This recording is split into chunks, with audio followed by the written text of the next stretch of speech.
মনে করুন আপনি রাস্তায় হাঁটছেন, হঠাৎ ফোন বেজে উঠল। ওপাশ থেকে ভেসে আসছে পরিচিত এক কণ্ঠ, ডোনাল্ড ট্রাম্প। নরওয়ের অর্থমন্ত্রী জেন্স স্টলটেনবার্গের সঙ্গে ঠিক এমনটাই ঘটেছিল। গত মাসে বাণিজ্য শুল্ক নিয়ে আলোচনার জন্য ফোন করেছিলেন মার্কিন প্রেসিডেন্ট। কিন্তু শুধু শুল্কের প্রসঙ্গ নয়, ট্রাম্প সরাসরি দাবি করে বসেন তিনি নোবেল শান্তি পুরস্কার পাওয়ার যোগ্য।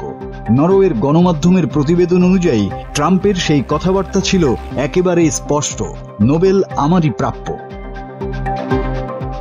কারণ ইসরায়েল, পাকিস্তান, কম্বোডিয়া সহ কয়েকটি দেশে শান্তি চুক্তি ও যুদ্ধবিরতিতে মধ্যস্থতা করার জন্য ইতোমধ্যেই তাকে নোবেলের জন্য মনোনীত করা হয়েছে। আর ট্রাম্পের মতে যেভাবে হোয়াইট হাউসের 4 জন পূর্বসূরি এই সম্মান পেয়েছেন, তেমনভাবে সেটি তারও প্রাপ্য।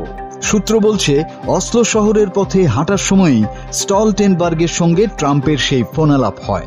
আলাপের শুরুতে অবশ্য মূল বিষয় ছিল বাণিজ্য শুল্ক, কিন্তু হঠাৎই ট্রাম্প নোবেলের প্রসঙ্গ টেনে আনেন। হোয়াইট হাউস, নরওয়ের অর্থ মন্ত্রণালয় বা নোবেল কমিটি কারো পক্ষ থেকেই এই বিষয়ে তাৎক্ষণিক কোনো মন্তব্য আসেনি। জানা যায় এটি ট্রাম্পের প্রথম নোবেল প্রসঙ্গ তোলা নয়। এর আগেও ন্যাটোর সাবেক মহাসচিব স্টলটেনবার্গের সঙ্গে এমন আলাপ করেছেন তিনি। এমনকি নরওয়ের প্রধানমন্ত্রী ইয়োনাস স্টোরের সঙ্গে কথোপকথনের আগেও এই বিষয়ে ইঙ্গিত দিয়েছেন।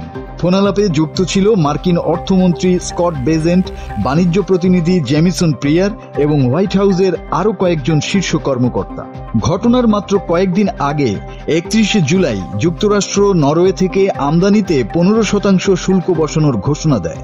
ইউরোপীয় ইউনিয়নের মতোই এই সিদ্ধান্তে ক্ষুব্ধ হয় নরওয়ে এবং শুল্ক নিয়ে তাদের আলোচনা এখনো চলছে।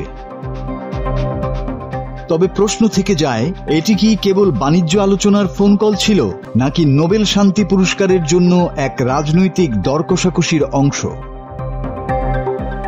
মাসুদ হাসান, বাংলা টিভি।